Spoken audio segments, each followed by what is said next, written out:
The heavy class in Star Wars Battlefront 2. While not my favorite, a lot of people seem to love them, and they've grown on me a little bit since the release. They seem a lot more fun in first person.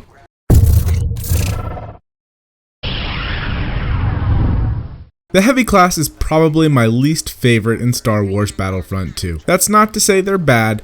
They're just not my playstyle. I find their weapons a little bland, their abilities a little lacking, but their battle points gain is pretty good. I do find the heavy class a lot more fun to play in first person, since if I can see it, I can shoot it, and I don't need to worry about a box or debris blocking my shots when I thought I was clear of it. And it also seems a little bit easier to land shots at range. Maybe it's just a mental thing, but I tend to do better with them in first person. In this video, we'll take a look at a brief summary of the weapons, their abilities, the best cards to run, and those to stay away from. Stay tuned till the end, and I'll go into detail why I don't really like the heavy class, and yep, I've got a graph for that. If you like the heavy class, and if you disagree with what we're about to go over, please let me know in the comments down below. I love to hear from you guys. Community is the most important part of any game, so head over to StarWarsGaming.net, sign up on their forums, and post your username and system under the greeny weeny master list on the general forums. That way you can find some cool people to play with if you just want to have some fun, and then check out the news and their weekly newsletter Frontlines so you don't miss anything throughout the week. There will be a link in the description below. Let's start with the weapons.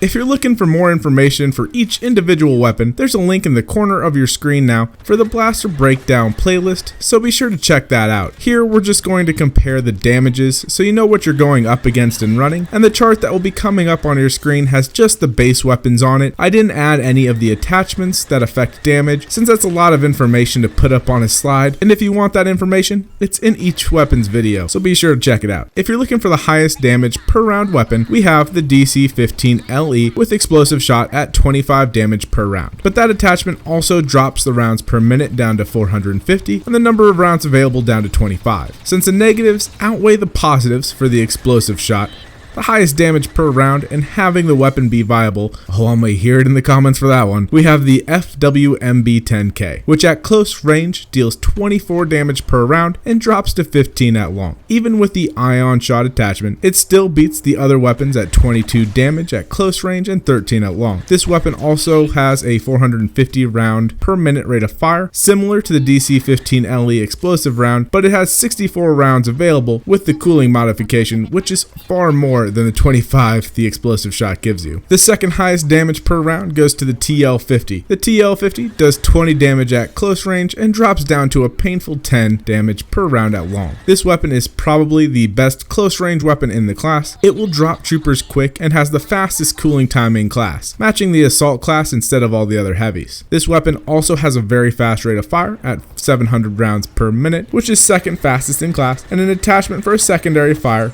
which will replace your ability to aim down sights. If you land it right on top of an enemy, it does 100 damage, and then it drops off very quick since the blast radius is rather small. With this weapon, I tend to run the improved spreading cooling, since cooling is always a go-to, and the reduced spread makes it a little bit easier to hit targets at medium range. Third in damage, we have a tie between the default weapon, or the initial weapon, and the DC-15LE. Both weapons have identical damage profiles. Both the initial and the DC-15LE will do 16 damage at close range and drop down to 10 at long. The difference between them is the rate of fire. The DC-15LE has a rate of fire of 720 rounds per minute, making it the fastest round per minute in class, and the initial weapon is at 450 rounds per minute. This makes the DC-15LE a better weapon than the starting weapon, not to mention that the DC-15LE is the most accurate at range out of all the weapons in the heavy class. Going into the best close range weapon, it's obviously the TL50. With its fast rate of fire, higher damage, and large magazine size, with improved cooling, this weapon is a beast up close. Anything further than close range though, it's best to run the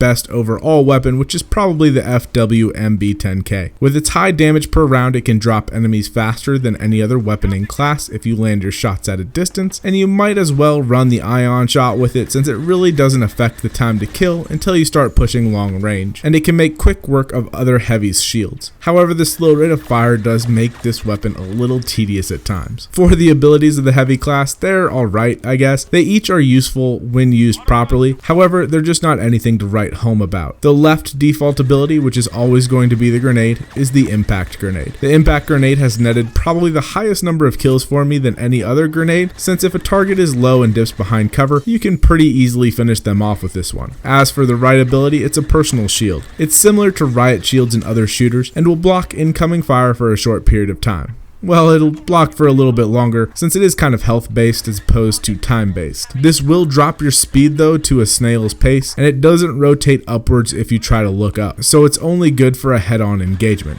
If you crouch, it will cover your feet. However, most people don't crouch in Star Wars Battlefront 2, so you can get your shins shot off, and you can die still pretty quickly with the shield up if you're playing against someone who's thinking. The ultimate ability, or the middle ability, is the Sentry.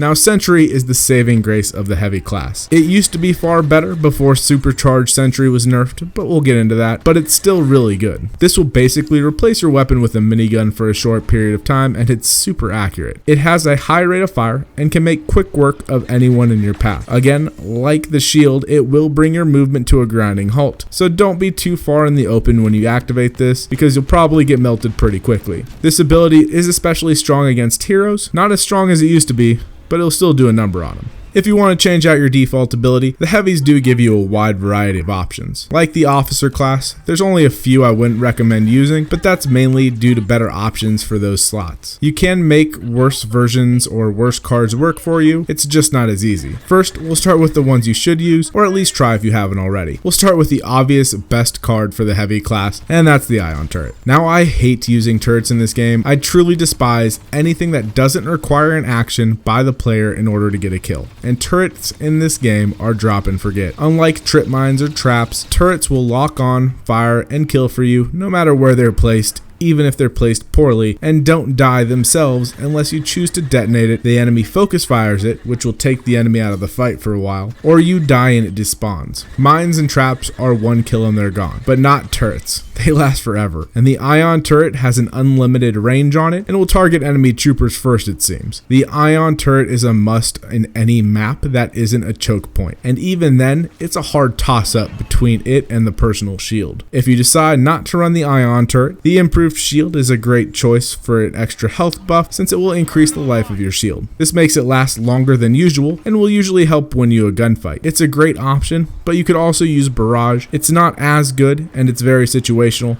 but if you're in a choke point map, you can usually net a kill or two with each use of it. For the left ability, I would recommend the detonate charge. It's great for setting trap or lobbing into large groups of enemy troopers. It blows up on command, so even if it doesn't go where you want it to go, you can just wait till someone runs over it to blow it up. It's a great tool for choke points since you can preset it right inside the door and wait for the first wave to come through and take them out without firing a single shot. When we look at the ultimate ability, the only one worth using is the explosive sentry now. You can't move when you fire it, unlike the other versions, but it can do a ton of damage and pretty much one-shots most troopers if you land it right on top of them. It's also great for taking down heroes or doing damage to the objectives like AT-ATs or the reactors on crate. While personally I don't run it, I know I see a lot of people who do. For non-ability cards, I usually run the defender card, which grants points for damage taken. The reason I run this is I tend to run the personal shield for the most part, since the shield can take a ton of damage and I get points each time it gets hit. It's just a way of maximizing my battle point game, and on top of that,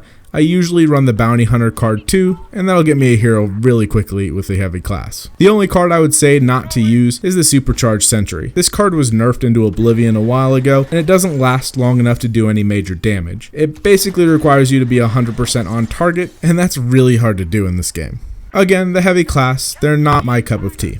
The main problem I have with them is their low damage and slow rate of fire weapons compared to the other classes in this game. The slow rate of fire wouldn't be a problem if they actually did more damage per round, but as of recording this, every class has higher damage weapons with a faster rate of fire and far better accuracy. The chart on your screen now is the highest damage heavy weapon, the FWMB-10K, which is the blue line, compared to the lowest damage in every other class. Yes, it does beat out the CR2, which is in red, but the CR2 has a faster rate of fire that the FWMB-10K still falls behind in time to kill. And the next closest to the CR2 in the assault class is the A280, which runs the same damage profile as the CFE, which is in purple on the chart. The biggest problem with the heavies is their weapons. They're just so much weaker in comparison to the other classes, and their cooling time is ridiculously long for needing more rounds in order to get kills. The only great thing about the heavy is really the Sentry, in my opinion. That ability truly is amazing. And the TL50 is pretty good, and what I'm mostly using in the gameplay for this video, but it runs like the CR2 from the assault class, but the assault class has better cards and ability kits. If you enjoyed this video or found it helpful, give that like button a click and then subscribe if you haven't already. I really do love your guys' support. I hope you have a great day, and I'll see you in game.